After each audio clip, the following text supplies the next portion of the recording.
Hello, this is Mike with Iron Studio. Just coming to you with another video of sharing what I'm doing because I think it might be helpful for you. So we've got this drill press and I like it. It's nice. It's nice. And it's got this table.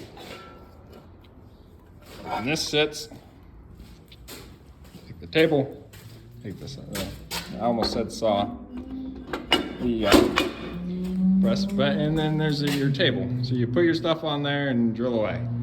Well, every now and then, it kind of depends on the, with this shop specifically, you got big things, like I was drilling holes in those 6-inch wide 3/8 plates. I'm gonna wanna use that.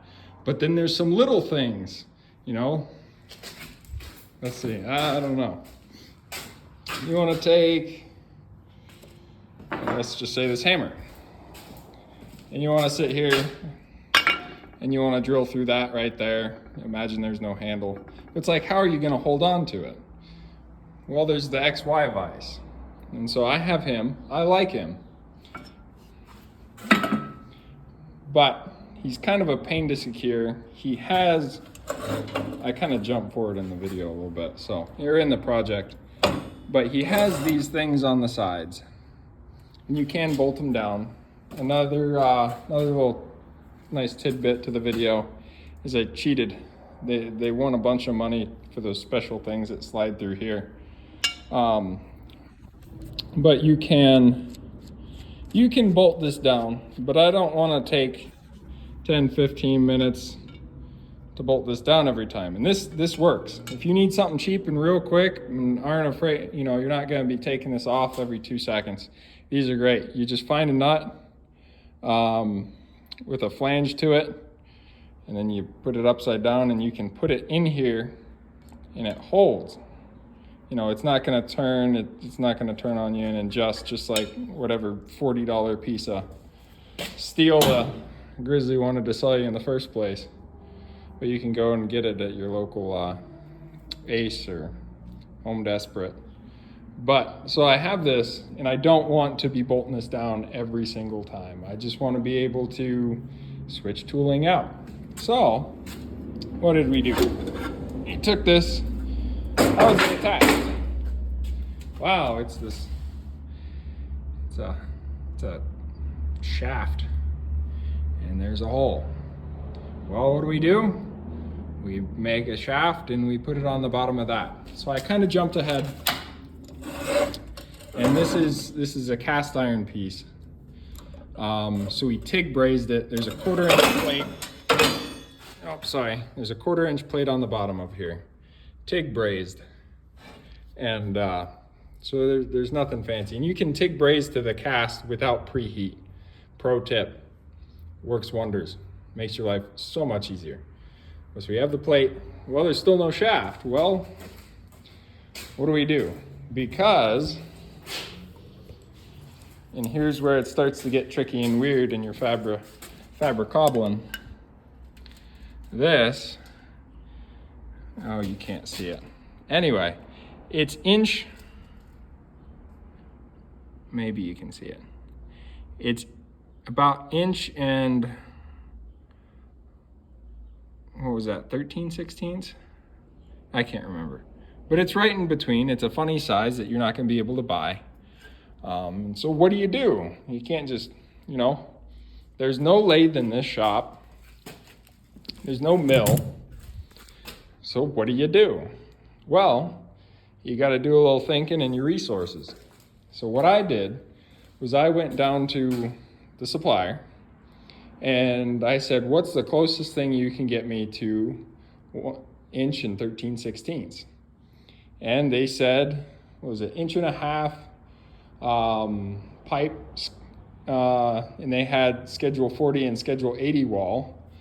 And I wanted to go with the bigger wall because what I wanted to do was shave it down.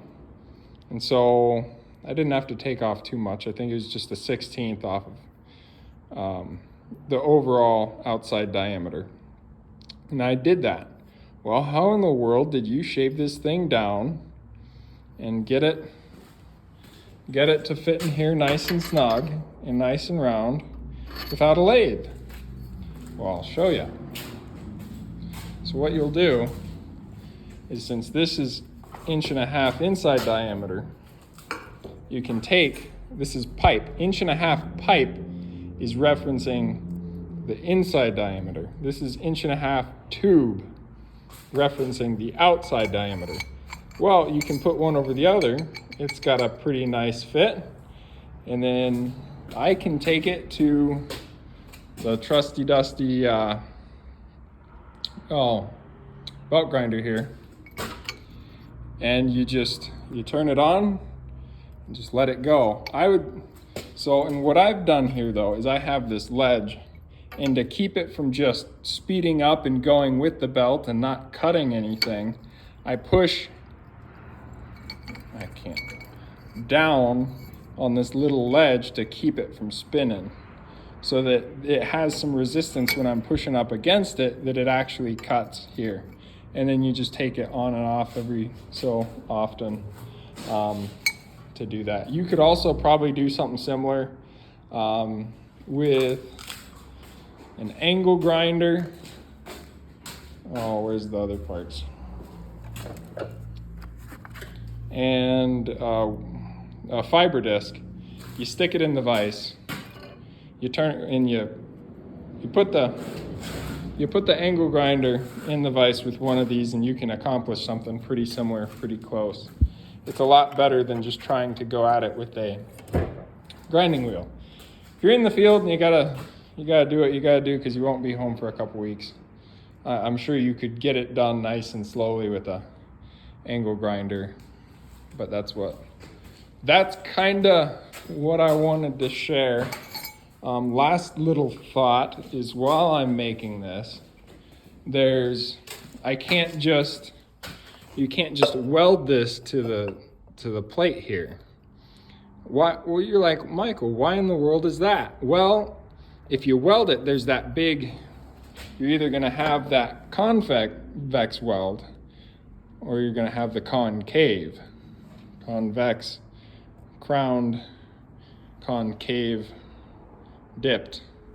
And that'll become a problem, because once this sits down in there, it's gonna bind, and then you won't be able to turn it. It's gonna be an absolute nightmare. You could grind it down, but then, all your support material is gone. So what they have here is this little ledge.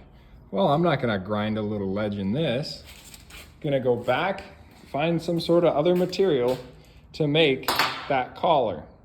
And so what we have here is 2 3/8 pipe, because that's just what we had. I know it's real loose, but this is just, we'll center it and it'll be good enough for the girls I go out with. But we'll center it, and then we'll probably just drill a hole, do some, let me go over it one more time. So we'll weld it onto here.